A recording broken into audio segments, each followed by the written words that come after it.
he is doing something that I don't know that has ever happened before, which is the signing of executive orders for a crowd. Even seeing him walking through this crowd, it feels a little unusual that he is really up close and personal with his supporters. Again, with Trump these days, you're reminded that there is this incredibly heightened level of security around him, but they've allowed him and his supporters to get very, very close in this moment, and I'm sure for those people this is sort of a time of their lifetime. Aaron Burnett inside the arena, tell us what it's like. So it's electric and ecstatic in terms of the feeling of the people who were in this room to see him. And they are watching, actually, Jake, from the side where Casey and I are sitting, you can see the president walking down. But you can also see all the people watching it on the big screen, right, who aren't exactly at the spot where he is walking down. I don't have quite that same exuberance. I'm sure there's a bit of disappointment that they're not that close, right, from what I can see. But and you might be able to hear a little bit of that roar that just kind of went up as he's now waving to the entire crowd there with his binder. Pointing to his executive orders, it looks like, in that book of what he's here to sign. That's what it looks like. And, I think it is interesting that he walked down through his supporters. That was an explicit choice to be with the people, because obviously he easily could have come from any one of the entrances onto the floor directly of the arena that's not available to the press, walked out onto the floor, and not been among the people. And again, you can hear the crowd going up as Melania waves, and that's what we saw from each of his children as the camera shot hands from one to the next. The crowd would respond. Ivanka Trump blowing kisses to the crowd. Donald Trump Jr. kind of making a joke of whether he or Eric got more applause. Chants of USA throughout this arena. And the president is right now standing in the middle of the dais, right next to the presidential seal.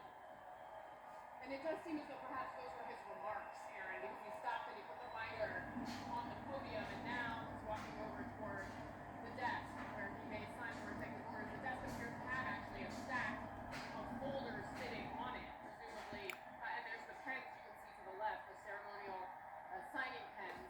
That's also, part of these types of rituals, because each one will then often be given to someone as a souvenir or remembrance piece. Yes, and we do know he's going to be signing those, and there is a microphone by that desk, as Casey and I have been saying, Jake and Wolf, but you see he's going here now with the First Lady. They're going to take their seats, and it seems like they're going to view the actual parade as opposed to going straight to the podium and giving comments right there on the side or the desk. And again, he's going to watch. This very reminiscent of the Republican National Convention, where you may remember not that long after the assassination attempt against the president in Butler, he came to the initial night of his own convention, and then every night after, and watched with his family. It sounds to me like they're chanting, "Fight, fight, fight," Yeah, fight. Which of course is the rallying cry. That fist in the air, that word "fight," is the rallying cry that came out of that assassination attempt in Butler, Pennsylvania, after the president-elect, or I guess now the president of the United States, then candidate for president, just barely dodged that bullet, had the presence of mind to stand up, say to fight, as the Secret Service tried to protect him going forward. It really is reminding me of that first night at the convention, that Monday night, where he came in. It was a similar, it was the first time everyone had really seen him in the wake of that difficult situation.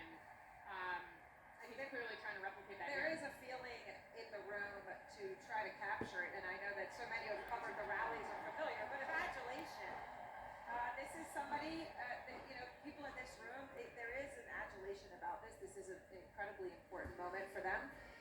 Now, this is the parade. So what we're watching is essentially on the dais, the president observing several of these bands who were going to be marching down the streets of Washington in the parade, and now are going to be essentially in a giant U, Jake and Wolf. They're coming in on one side, we can see them, and they're going to come up right in front of the dais and walk around the other side. Let's listen into a little bit of it.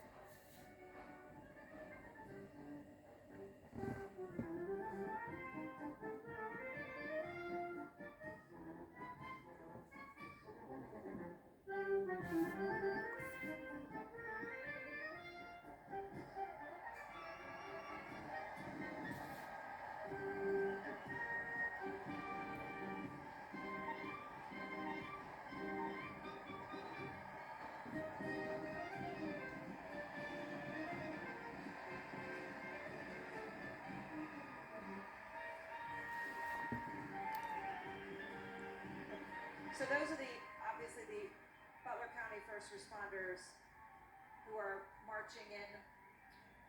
Also, Right, Aaron, yes. one quick note, because our panel, Abby, Philip, and Jake were talking about it a little bit earlier. Yes. Apparently the bandages on J.D. Vance's daughter's fingers, her name is Mirabelle, by the way, are bluey bandages. I think your kids may be a little bit older than mine. Bluey is very popular in our house, but that's just to put a button on an earlier conversation. Well, it is his normalcy and approachability for J.D. Vance that is a great appeal for many. The other thing that we should stop and just reflect on, we've lost the shot, but this is the group from Butler, Pennsylvania. Yes. The site with the uniform of Corey Comparatore, who was killed during that assassination attempt. Jeff Zeleny, you're here with us, and I believe where you're standing, you are looking right over where the bands will parade in one after another, yes? We are indeed, Aaron. We're watching them coming through, and as Casey was just talking about, these are the Butler County, Pennsylvania first responders. We're told there's going to be a moment of silence here, so we will of course be respectful and on guard for that.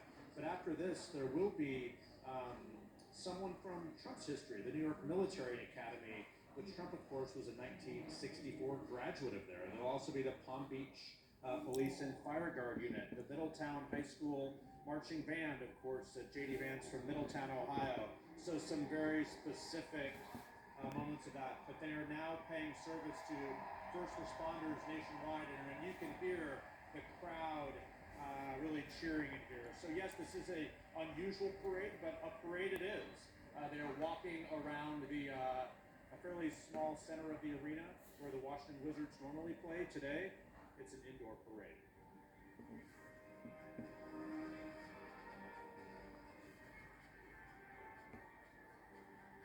Yes, it is an amazing, just from the pure pageantry and pomp and circumstance here, Casey, of what they were able to pull off with not even 48 hours warning Right. to have this the way it is.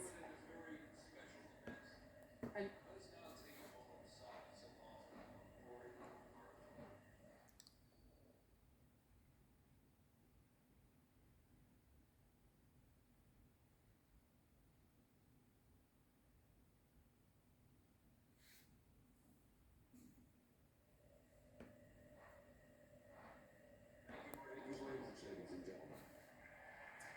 Corey Comparatore was killed in Butler, Pennsylvania in the assassination attempt against the president, and those were the first responders from Butler that we were just watching there as part of that band. And they carried what appeared to be his uniform in front of them, the way you might carry a flag for, a fallen soldier or sailor, airman, or marine.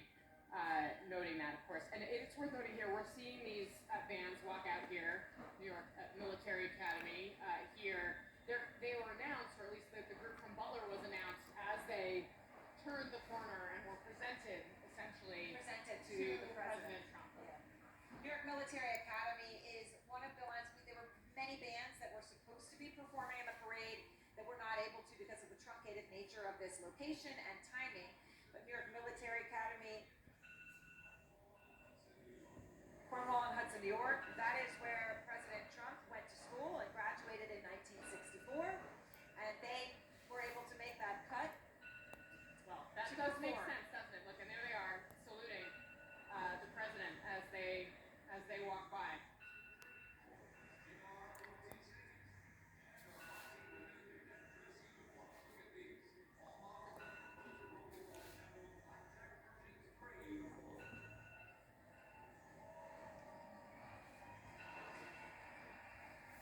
The bands that are performing here for the president, Casey, for everyone to understand, the ones that actually made the cut, because of this truncated nature, are all very connected. So Butler County First Responders, J.D. Vance's high school, Trump's high school. So there is a connection. Palm Beach Police and Fire